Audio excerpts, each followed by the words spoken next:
Hello, and welcome to Storytime with Nana Lynn and Glow. Glow is visiting her mother for New Year's Eve, so you know when I'm reading this and taking care of it, you'll hear the shower in the background. I am sorry about that. My son needs to get a shower, and that's fine. Welcome to the sounds of my home. We are working on Another's Treasure. We are doing chapter 30, and we are only 5 chapters away from closing out this mystery. So let's see if we can guess it before they do. How about that? Okay, here we go. When Elizabeth opened the door, Martha and Mary were waiting for her, still sitting at the table. Mary frowned at her. Martha says you two want to talk to me. Has something happened? Elizabeth sighed and sat down across the table from her. Well, as a matter of fact, it has. Tonight, after dinner, John had to take a call-in bird in hand. It was a theft at Uriah Barnhart's. Mary's mouth dropped open and her eyes widened. You're kidding. The sword? Someone took the sword? Yes, Mary, Elizabeth said. Someone did take the sword. Mary's eyes narrowed. What are you saying? Surely you're not saying I had something to do with it. Well, we have to wonder, Martha said. You threatened to break in and steal it. I did not, Mary said emphatically. I said it was an idea. I never said I really wanted to take the sword. So you promise us that you didn't take it, Martha asked. Mary sighed. Of course I do. How could you possibly suspect me? Elizabeth crossed her arms and leaned back in her chair. Well, you acted like stealing the sword might be a good idea. Then you disappeared without telling us where you were going, and then the sword was stolen.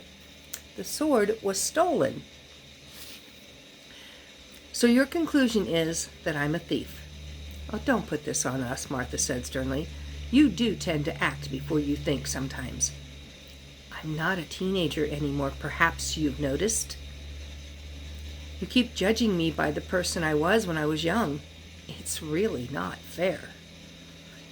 Well, you might be right, Elizabeth said, but even though your heart's in the right place, you can still be impulsive. Not always. Sometimes I'm just too careful. Well, what do you mean? Elizabeth asked. Like, when it comes to dating. Martha pointed at her. Just where were you tonight?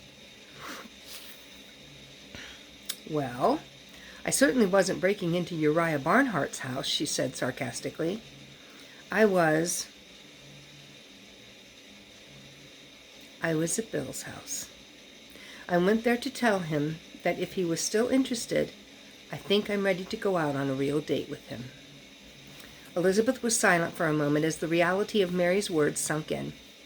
Martha must have had the same reaction, because she just stared at Mary for several seconds with her mouth open. Mary, Elizabeth finally choked out, don't you think that's... Well, Martha finished her sentence. A little forward? Mary frowned.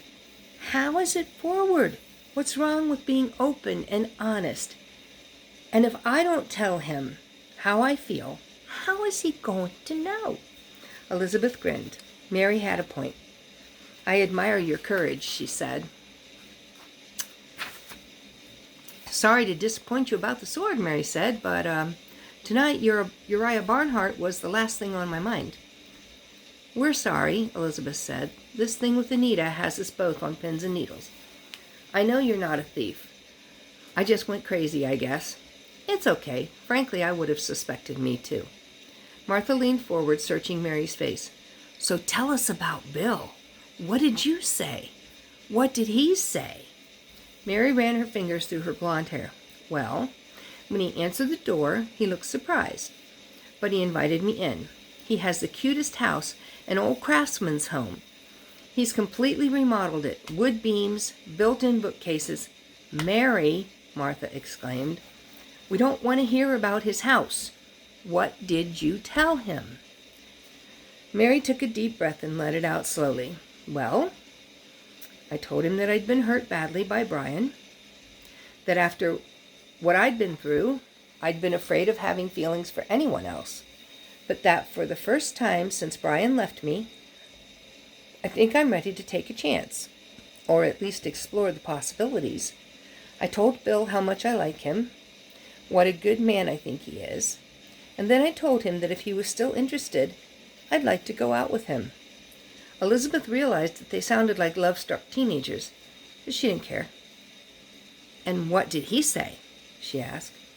"He said he certainly was still interested, and then he asked me out for Friday night." Martha clapped her hands together. "Oh, that's wonderful." "John asked me out for Friday night, too," Elizabeth said slowly. Martha frowned at her. "So? Surely you don't think I can't take care of myself without you two?" "Oh, it's not that, sis," she said. "I don't like the idea of you sitting here alone."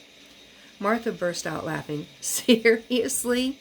Has it ever occurred to you two that a night by myself might sound fantastic? I can eat what I want. I'll finally have control of the remote." She grinned at them. "I love both of you. But after Chuck died and the kids moved out, I got used to being alone. There are a lot of things I like about it. I wouldn't want to go back to living by myself, but having some quiet time would be really nice." "Okay," Elizabeth said, "if you're sure." "Oh, I'm sure. I'm thrilled for both of you. The class and girls are going out, and I'm truly happy about it." "I am too," Mary said. "It almost feels like a part of me is coming to life again. I know that sounds silly, but..." No, it doesn't sound silly at all," Elizabeth said. "I understand completely." Martha picked up the dirty dishes on the table and carried them to the sink. "You two are going to make me cry if you keep it up." "Well, I still think you'll find someone again someday, Martha," Mary said. She shrugged. "Maybe, but I'm really not interested, and I'm not saying that. I'm just not. I still feel that Chuck is part of me. When I get to heaven, I don't want some other guy following me around. It would just irritate me." Mary and Elizabeth laughed. Martha loaded the dirty dishes in the dishwasher, added dishwashing powder, and turned it on. "Now, I think we'd all better get to bed. Church comes early in the morning." "What about the sword?" Mary asked. "Who do you think took it?" "Well, there's only one person I can think of," Martha said. "Anita Smucker." Elizabeth yawned, suddenly aware of how tired she was. "I hope you're wrong," she said. "But the same thought crossed my mind. Does John think she might be involved?" "I don't know," Elizabeth said. "The only thing he mentioned was that Uriah hadn't given him good enough reasons for probable cause to search her house. I think he's focused on someone else who might have known Uriah would be gone earlier this evening." Martha was silent for a moment. "I wonder if we should say something to Anita about the sword." "I'm not sure." Elizabeth turned Martha's suggestion over in her mind. "I don't want her to think we suspect her, but I also don't want to tip her off if she did take it. But how would Anita know when Uriah was going to be gone?" Mary had asked. "Well, that's true, and it's probably one reason John is looking in another direction. What's the matter, Elizabeth?" Mary asked. "You look like you've seen a ghost." "Not a ghost," she said, "but I may have seen a thief. Or something a thief left behind." She glanced at the clock. A little after 9 o'clock. "I hope Uriah doesn't go to bed early." She reached for her purse and removed her cell phone. "What are you talking about?" Martha said. "Why would you go talk to that old goat after he accused you of stealing a rusty sword?" "Elizabeth was accused too?" Mary responded in surprise. "Well, actually, he mentioned all of us," Elizabeth said. She opened her purse again and fumbled around till she found the card John had given her the night of the break-in. She dialed the number. John answered almost immediately. "Are you already missing me?" he asked. "I'm not even home yet." "Funny. I just remembered something that might be important." She told him what she'd noticed at Uriah's. "Exactly what I was looking for," he said. "We need to find out if he knew when Uriah would be gone. But if he did, I think we've got our thief." "Thanks, Elizabeth. I'm going to Uriah's now to question him. I'll let you know tomorrow what I find out." "Well, thanks, John." She hung up the phone and grinned at her sisters. "We'll find out tomorrow if we just solved a crime." "If you solved a crime," Martha said. "We just sat here and did nothing." "You made me think." And with a little luck, we'll soon know exactly what happened to the sword. So there we go. We're getting a little closer. All right, we'll talk to y'all later. See you in the next video.